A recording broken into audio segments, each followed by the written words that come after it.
sebenarnya bagaimana sih kita bisa menentukan suatu hal ini etis atau tidak etis gitu dok? Silakan dok. Mungkin saya bisa indikan sedikit pertanyaannya, saya sesuaikan bahwa bagaimana seorang memutuskan itu etis atau tidak.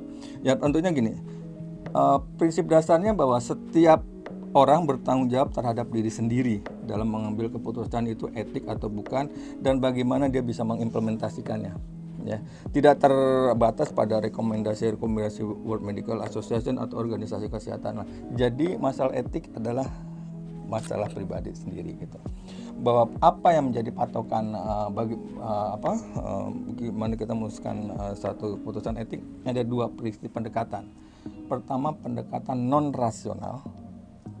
Kedua, pendekatan rasional.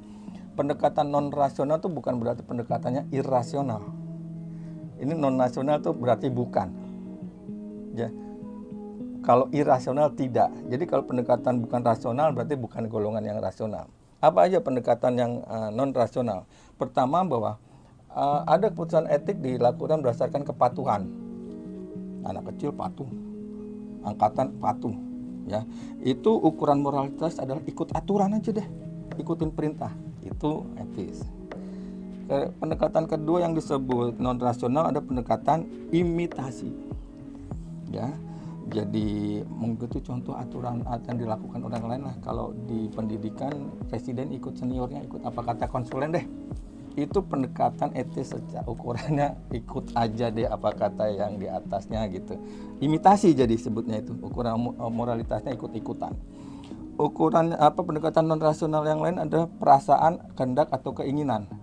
Jadi di sini ukuran moralitasnya adalah kalau itu menguntungkan baik, ya udah, memuaskan orang lain itu udah baik berarti. Kehendak. Ya, tiga hal tadi kan sangat subjektif. Ya. Nah, di sini kita lihat ada pendekatan agak sedikit objektif, yaitu intuisi. Itu terbesit sepintas pemikiran. Jadi ada situasi yang agak panik gitu ya. Ada terbesit pikiran ini dan dia lakukan itu. Itu agak ada mikirnya. Tapi kalau yang tiga di atas tadi nggak pakai mikir. Tapi itu tentu masih juga banyak subjektifnya. Dan pendekatan yang kelima adalah kebiasaan mengulang. Ukuran moralitasnya adalah ya udahlah, malas, tidak perlu proses cari ketentuan ini itu nilai, udah ikutin lagi. Ikut saja. Cuma masalahnya kalau yang diikutinya salah, dia ikut salah. Kalau dia benar, dia ikut benar. Ya, itu pendekatan non rasional. Nah, yang satu lagi ini menarik, ada pendekatan yang rasional. Karena sejujurnya etika itu adalah mencari atau rasionalisasi dari setiap keputusan. Dan ini yang biasanya dipakai. Pendekatan pertama adalah pendekatan deontologi. Deontologi adalah keputusan moral yang dilakukan berdasarkan mencari aturan-aturan dulu.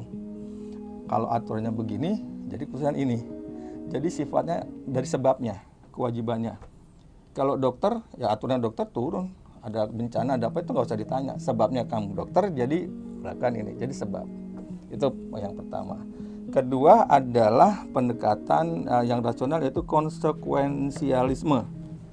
Kebalikannya dari yang pertama, konsekuensialisme itu adalah akibat yang dihasilkan.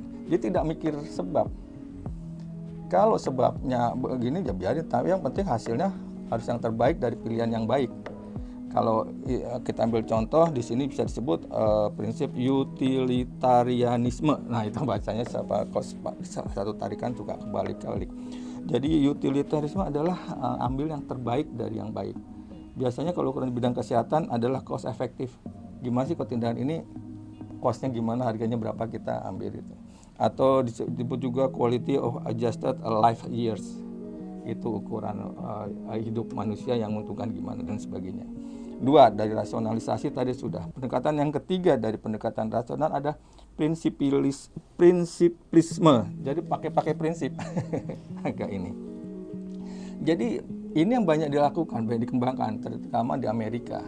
Pendekatan prinsipilisme ini pendekatan yang kita sebut bioetik. Beneficent, non-maleficent, otonomi, dan justice atau keadilan. Ini biasanya dipakai dalam praktek etik dalam mengambil keputusan. Yang keempat adalah pendekatan yang rasional, ada budi pekerti. Dia lebih berfokus pada tokoh. Tokoh yang bagaimana? Tokoh yang jelas tadi bernilai belas kasih, punya kejujuran, bijak, dan dedikasi. Jadi figur-figur itu diambil, gimana tokoh itu sudah sukses melalui kehidupannya dalam konteks itu tadi. Jadi ini bisa dipakai pada saat ada dilema etik, gimana saya harus ngambil keputusan. Tapi sayangnya tidak semua ini bagus, ada kelebihan dan ada kekurangannya.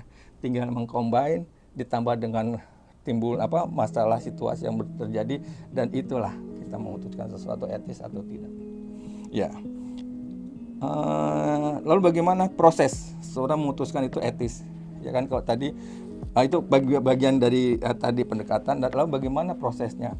Pertama, bahwa tentukan dulu apakah ini isunya isu etis. Jangan-jangan ini bukan isu etis, kita ambil etis. Banyak kasus yang datang ke saya, perselingkuhannya di sana, tapi ngadunya ke sini. Itu bukan bidang kita, itu yang lain ya. Jadi betul-betul isu etis atau tidak. Lalu kita ambil pendekatan yang sesuai. Tadi pendekatan non rasional atau pendekatan rasional kita ambil. Kita dapat, ini isu etisnya itu. Setelah kita dapat itu, kita konsultasikan pada sumber-sumber kewenangan, juga kepada kebijakan ikatan dokter setempat atau kolega atau peer group kita. Betul nggak ini masalah ini kita lakukan pendekatan ini.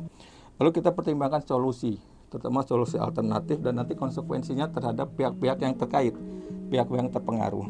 Setelah itu solusinya ada, kita usulkan solusi dengan siapa, solusi yang kita lakukan ini tadi, pihak mana yang terpengaruh, yang kena dampaknya.